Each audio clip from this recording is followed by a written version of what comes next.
Welcome to the Advisor AI Solutions podcast, where we explore how cutting edge strategies are transforming businesses, scaling operations, and driving extraordinary growth. I'm your host, Jordan Salvador, and today I'm joined by Rahul Shah, founder of Tight House. It's a practice that's been redefining sustainable architecture as a form of quiet luxury.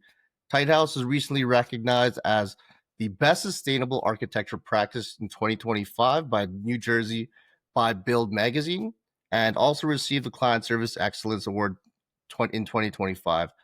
The firm is known for delivering high performance, deeply comfortable homes through a thoughtful, personal process that blends design, rigor, and warmth. Rahul and his team guide clients from zoning to construction with clarity, balancing technical skill with emotional intelligence to create spaces that are as resilient as they are meaningful. Rahul, it's a privilege to have you on our show. Thank you so much for having me, Jordan. So here's the bold claim we're going to be exploring today. So sustainability doesn't have to be loud or complicated. It can actually be elegant, intuitive, and deeply personal. Rahul, today, if we're going to have a couple conversations about how designs stand out, especially within Tight House. But before we kind of get into that, Rahul, do you mind sharing how did Tight House come to life, and what was the inspiration behind building such a strong connection between airtight design and sustainability? Yeah, sure. So, I started Tight House um, mainly because I've worked at a large variety of types of practices, and that really informed a whole lot of ways to be an architect. The field is very wide. There's many types of architects and many types of clients that architects can serve.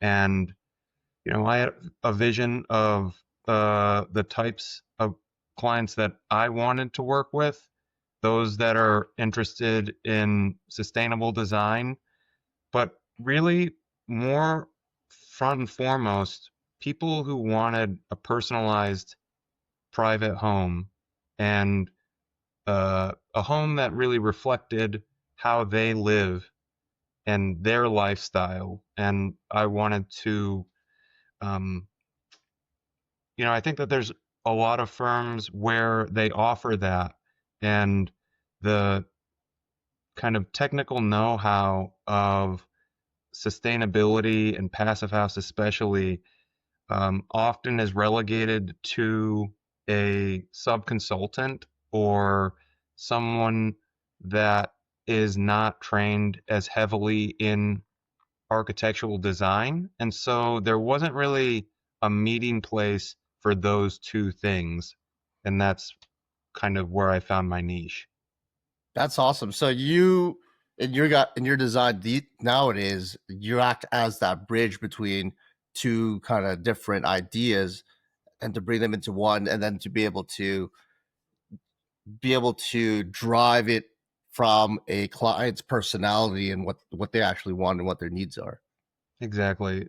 I was seeing that a lot of people in the building science industry, they were definitely designing excellent, uh, very sustainable homes, buildings, except there wasn't that level of design that uh, was kind of expressing a personality.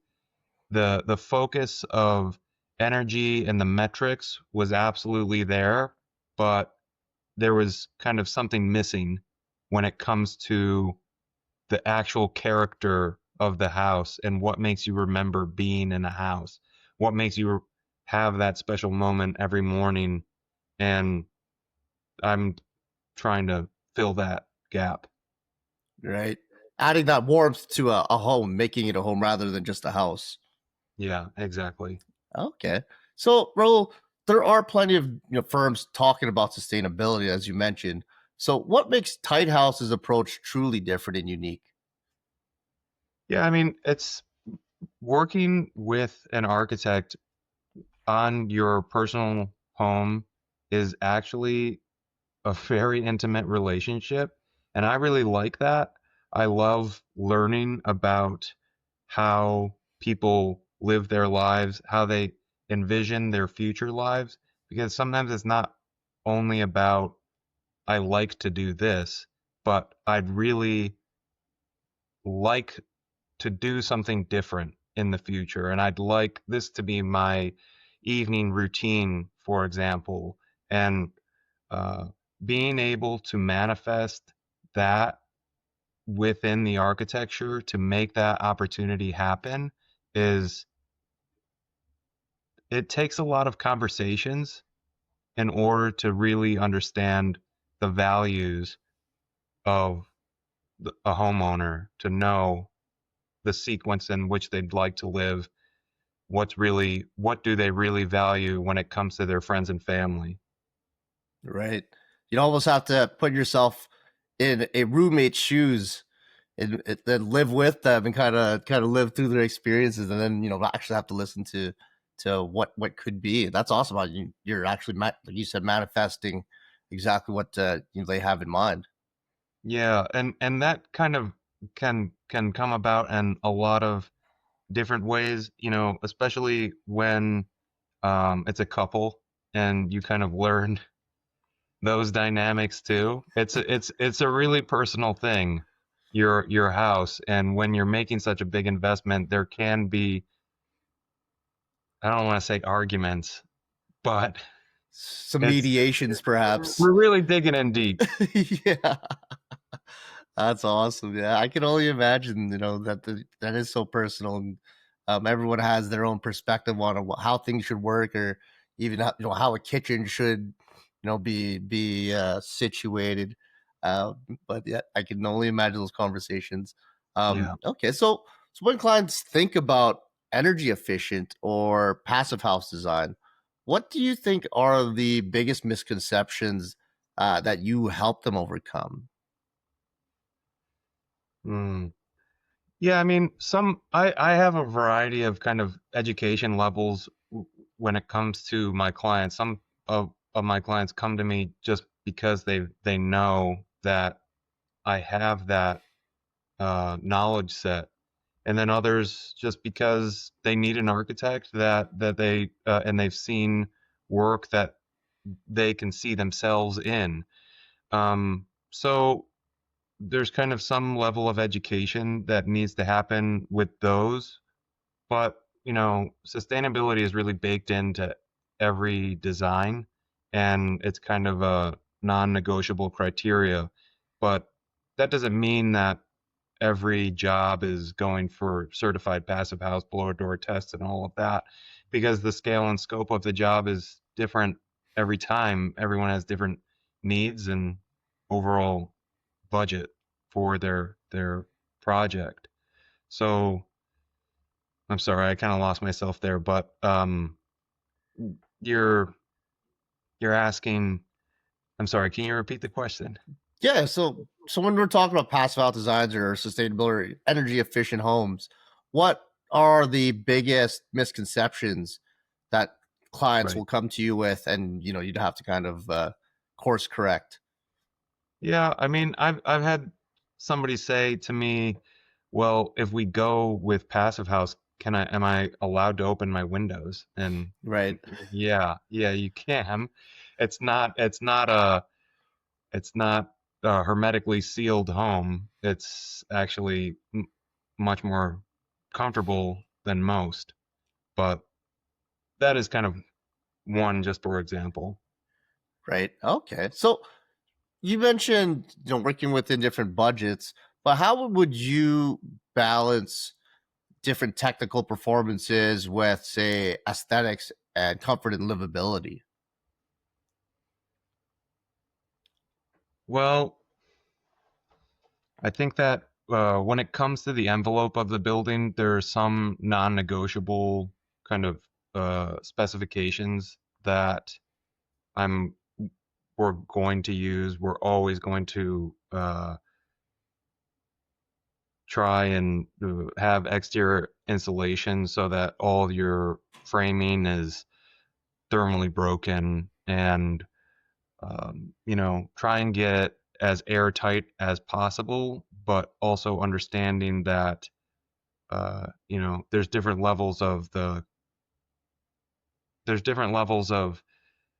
the embodied carbon that will be involved in those assemblies. And so, given the scale and scope, if it's an addition, for example, we're not going to go above and beyond because it can create some strange kind of differentials with where the air actually wants to go through the building and can create moisture problems if one portion of the building is ultra airtight and another is not. Um, uh, but that's one example. I mean, it's really, I always want to make sure that we're delivering a lifestyle and people really like their interiors. That's also part of my services, is that I always want to make sure it's personalized to them. It's not just about what I think is right. It's, I want to see what they think is right, because that's what makes always the most unique projects. Right. Yeah, being able to bring your clients, ideas to life while still maintaining the idea and the designs in practice, I think is, that's the balance. I think that's the art, really, right? It is, and that's a lot about, it's about discovery for me, but it's a lot about discovery for them too, because going through a big project like this is, you learn a lot uh, as a, a homeowner. You learn a lot about this entire process, and your eyes really get opened into not only what's possible, but how it's done.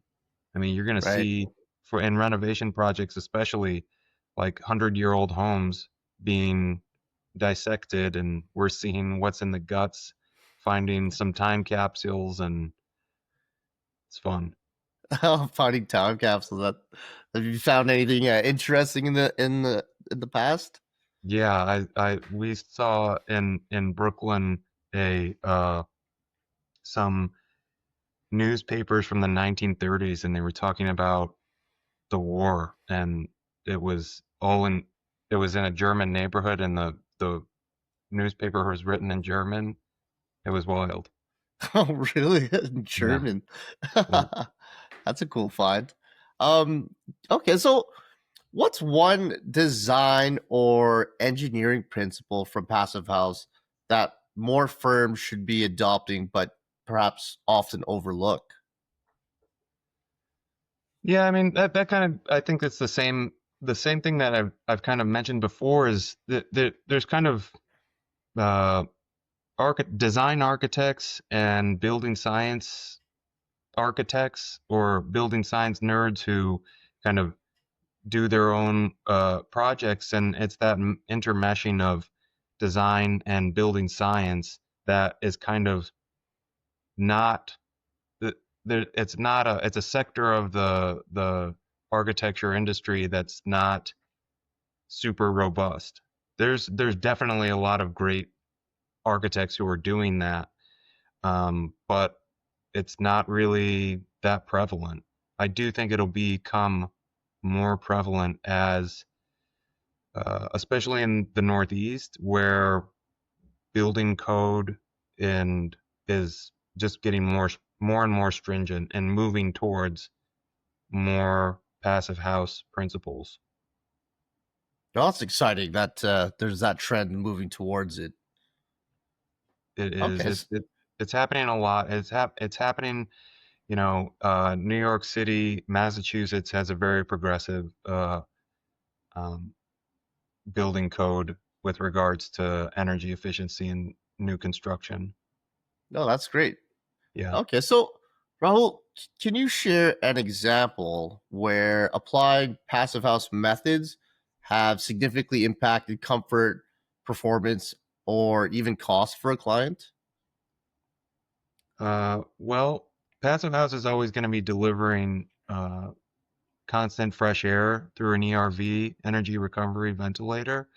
And for me, I think that that's one of the things that you really feel, one of the things that you really engages another sense of of being in a space that is kind of less thought of when it comes to appreciating architecture, because it's architecture is largely a visual form, and breathing in fresh air inside of a building is not something that can be conveyed through Instagram pictures. Right. I've heard many times now that the only way to sell a passive house is to stand inside one. Yeah, it's also very quiet inside. Hmm. So, and depending on the context, you can get a whole lot of benefit from building to a passive house standard with regards to acoustics. Oh, really? I did not know about acoustics as well. What are the Yeah, benefits there? yeah, because you have triple glazed windows, you have more insulation, and so that dampens outside noise much, much more. So you must have another level of peace and quiet inside of Exactly. these homes. Oh, that's amazing. Okay, Yeah. so Rahul, how do you see the role of technology from, say, modeling tools to AI-driven optimization? How do you see that enhancing passive house projects in the future? Hmm. I mean, maybe it could be a part of, yeah, the modeling portion of it. I see. I mean, I haven't seen a whole lot of AI being involved in the architecture industry that is honestly super useful right now. I think that I think that it eventually will become more ubiquitous, but right now I'm not seeing that. I think that when it comes to uh, modeling and maybe uh, the relationship between like Revit, for example, and Woofy, perhaps, but it's not really there right now, being that integrated. Right. Okay. I know there's, several tools out there. But yeah, I think in time definitely there's several higher quality improvements that'll be coming around the corners. So from what I hear, Okay. um What have you okay. heard So, about? well, just things about like Bluebeam, things like that. Different Uh-huh. tools as far as renderings, especially, right? Renderings, that's true.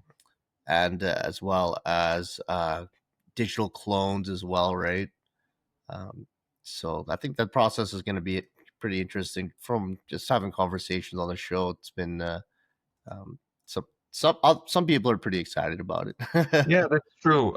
With a post occupancy evaluation through uh, kind of AI and modeling, could be a good. That's a good point.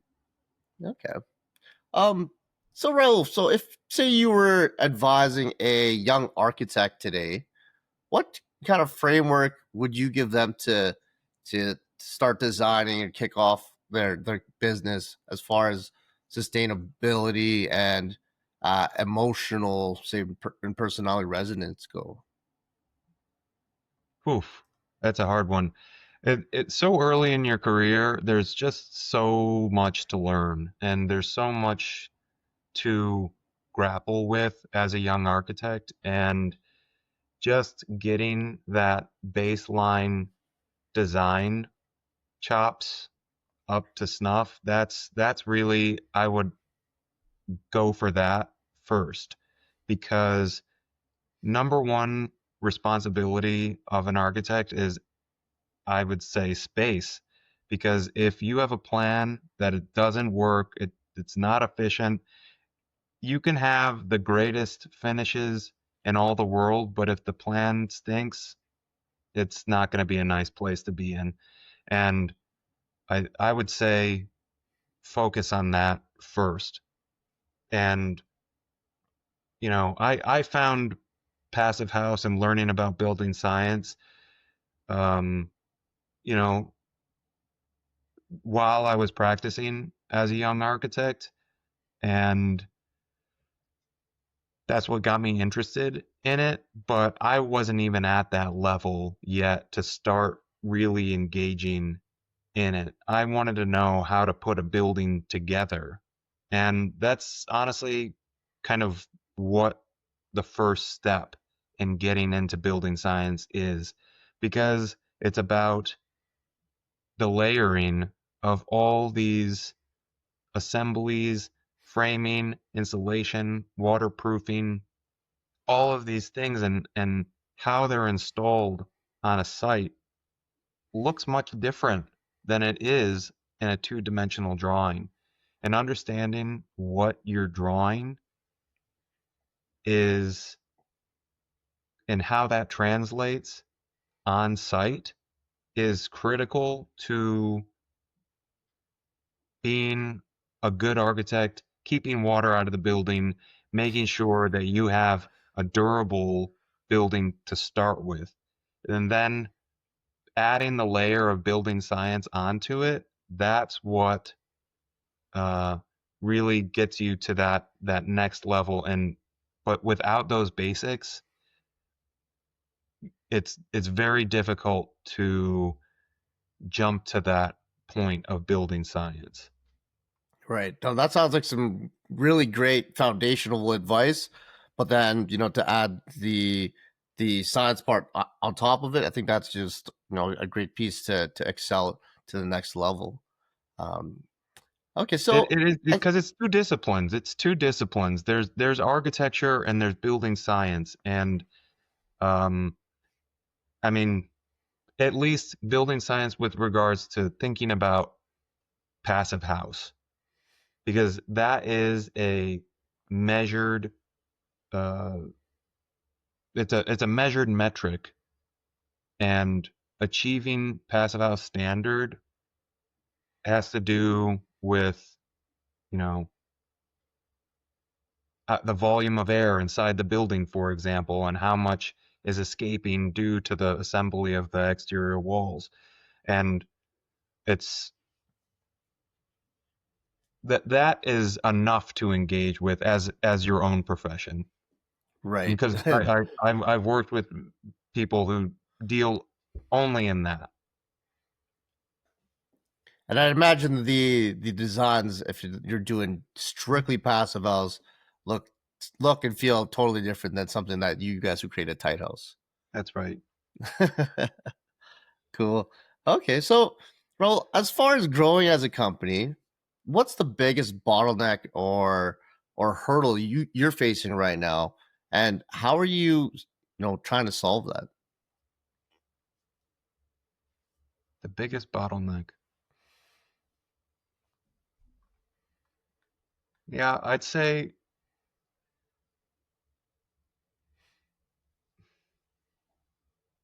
I can't I don't know, Jordan, at this point. That's okay. Well, I know that before we jumped on air today, you'd mentioned that you are the only employee in the company, and you were handling a lot of interviews right now. Yeah. Do you have struggles getting those processed, or do you find it pretty not easy, but you're able to go through them with quite a process? Yeah. Well, that's the thing is um when talking to people who are trying to decide on an architect, there's a lot of different architects out there. They have a lot of different knowledge sets, and they have a lot of different, portfolios of people can see themselves in different in an architect's portfolio. But to me, it's really about making sure people understand the process and the value of what I'm bringing to them. And um, because it's a big investment for the design and construction of your home, and it's also one of your most important assets. I understand that it's a big decision to make and it's difficult to commit, um, but that's so making people feel comfortable and that this is the right decision, you will be heard and the job will be completed. That's great. Yeah, being able That's the to hardest thing. being able to transfer trust and confidence in a your potential dream house or dream home is kind of it's kind of a big deal. Yeah, like I said, it's a personal. It ends up being a personal kind of relationship because if the intimacies of your life are not revealed in our conversations, the what I can deliver is limited because I don't know those things. And so the client won't get that if it's not shared. Right. Yeah. The more stones you overturn, the better of a custom plan and design you're able to serve and offer. Right. Exactly. Yeah. Okay. So Rahul, in say the next 5 to 10 years, beyond just trends, what major disruptions or shifts do you see in the passive house design space? I think it's going to become a whole lot more ubiquitous across um, more new construction as building codes do evolve and more. I mean, one way of putting it is calling it stringencies, but I kind of look at that as more like opportunities because the opportunity of lowering your utility costs, of lowering your overall carbon footprint, being more responsible in uh, the construction industry is an opportunity. And while the some architects who maybe aren't as well versed in how to achieve an airtight building or how to achieve a more energy efficient building resort to kind of half measures of spray foam that won't last, that becomes brittle, that will not be airtight after 10 years. Um, it that you're doing a disservice to your client in service to yourself as a architect who kind of wants to get the job done, but the knowledge set isn't necessarily there. And making the availability of resources like 475 has great resources um, so that architects can understand how to achieve the building of the future because architecture is a long career arc and lots of architects stay in business and much older than other industries because it is a passionate job. Like people who are architects love design for a variety of reasons, but my generation of architects was brought up with kind of uh, a grander purview than simply design. And we talked about sustainability in school. Passive house is becoming more prevalent, and it's kind of becoming more baked in to not only education but the aspiration of the young architect and wanting to engage in that to um, be responsible with our planet. And because of that generational divide of the older architects who might not necessarily know everything about that, they would resort to those half measures that I talked about. Because I've Right. seen it happen, and especially with builders too.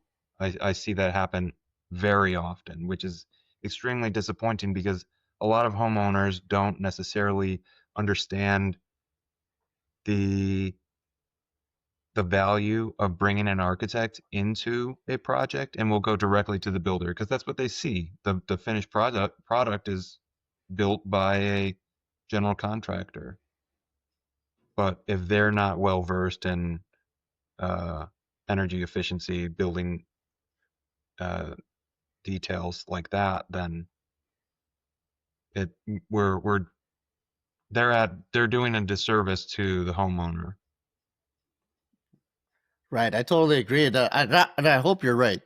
I'm sure you're right as far as the movement towards passive house.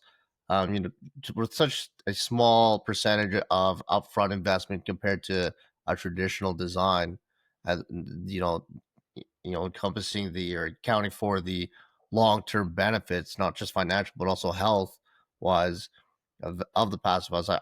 I truly do hope that we're seeing more and more of them become much more prevalent across the continent or across the world for everyone's benefit. Well, exactly, across the world, and that was kind of part of the what I think what's bolstering the passive house movement in the United States is the availability of the materials that uh, passive house requires. You know, fully adhered exterior water resistant membranes, for example, are much more common now. Triple glazed windows are much more common now. Anderson just started doing triple glazed windows, and uh, with nice styles on the side, not as bulky. And um, it's it's it's coming, and the availability to not have to be shipping from across the Atlantic Ocean, because a lot of this stuff is available in Europe, and they've been doing passive house for much longer.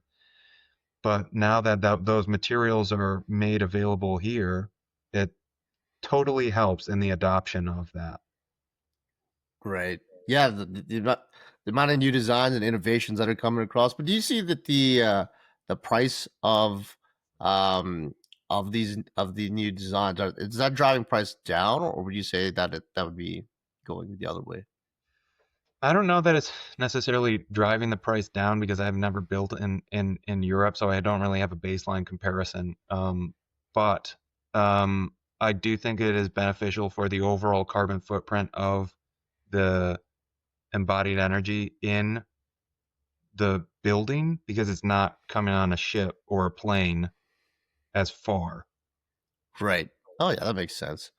Okay. So Rahul, before we wrap up here, where can people find you in Tight House?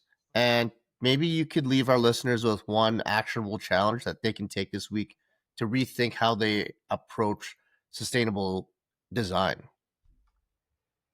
Do you mean for homeowners or do you mean for other architects? Is that a challenge to other architects or homeowners? You pick. Oh boy. Um, Well, you can find me, my website, tighthouse.com, on Instagram, tighthouse underscore.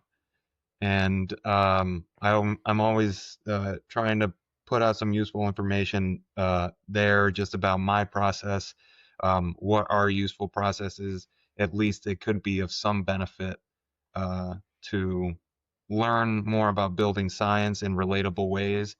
Um, but a challenge for the homeowner. What could that be? This is always a fun part. A challenge for a homeowner. Um, I would say that unfortunately, I think that a lot of people in New Jersey, especially, have been feeling the pain of uh, what their utility bills are looking like, especially this year, and what does that mean for their yearly cost? Because you buy a house and you don't necessarily understand what the yearly cost. Yeah, you know what your mortgage is, but how energy efficient is your home? And um, I would say with that, it's prioritize. If you're gonna, how about this? If you're going to replace your windows and you have uh, AC in your house and not a window unit, and you're going to replace your windows, do not use double hung windows. Use casement windows. It's going to get you a much more tight fit with that gasket versus the brush of the two panes sliding past each other. You can get that historic look with simulated lights, and you can still get that curb appeal while still being much more energy efficient. So my challenge to homeowners is to go with the casement window versus a double hung window. That is It's gonna start paying off.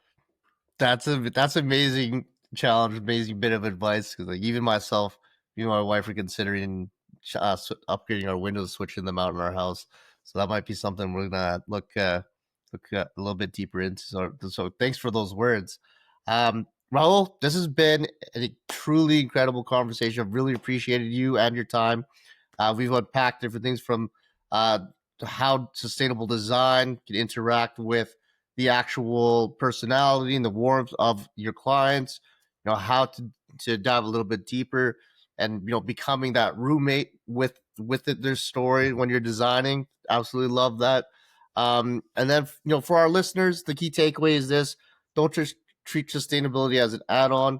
Treat it as a core part of design and leadership, as a foundation. Raul, thank you so much for sharing your wisdom with us today. Thank you so much, Jordan. It was a pleasure. And if you guys have enjoyed today's episode, make sure to check us out at advisораisolutions.com or on our Instagram at advisorai.solutions. And of course, don't forget to like, subscribe, and share this podcast with someone who needs to hear it. And as always, automate the ordinary, scale the extraordinary. Until next time, guys.